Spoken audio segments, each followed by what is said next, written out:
London, the 1960s. The world saw glamour, fashion, and music. But behind the lights of the West End lurked fear. Two men, identical twins, dressed in sharp suits and surrounded by celebrities, were also ruthless killers. This is the story of Ronnie and Reggie Kray, the gangsters who ruled London's East End and paid for it with everything. Ronald and Reginald Kray were born in 1933 in Bethnal Green, East London. Their childhood was shaped by war, poverty, and survival. The twins grew up inseparable, fighting bullies, defending each other, and learning early that strength brought respect. Boxing became their first escape. In the ring, they were fast, fierce, and unstoppable. But soon, the streets offered them more money and more power than boxing ever could. In the 1950s, London was booming. The Krays opened nightclubs, stylish places where film stars, musicians, and politicians gathered. They charmed celebrities, shook hands with aristocrats, and posed for newspapers.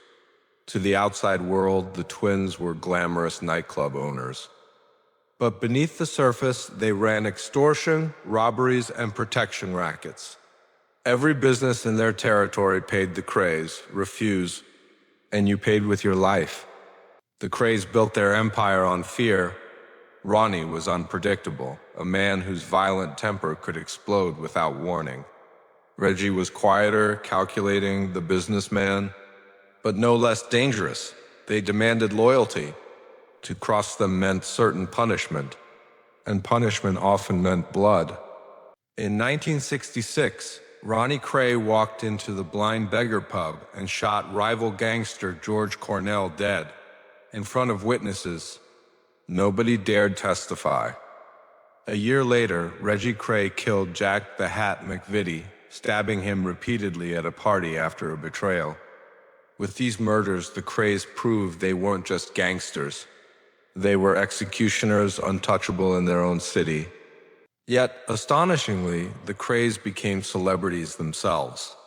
They mixed with stars like Judy Garland and Frank Sinatra.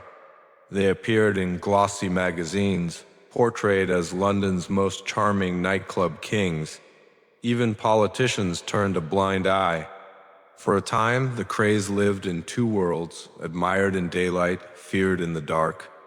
But fame became their downfall. The more they sought attention, the more Scotland Yard turned its eye on them. By 1968, detectives had gathered enough evidence. The Krays were arrested, tried, and finally brought to justice.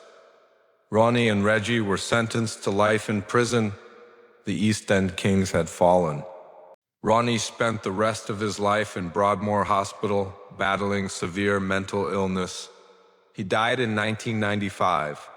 Reggie, released on compassionate grounds, died of cancer in 2000. Even today, the Krays remain legends of the East End, symbols of power, loyalty, and violence. To some, they were folk heroes. To others, cold-blooded killers. The truth, they were both. This was the story of the Kray Twins, gangsters of London, bound by blood and destroyed by it.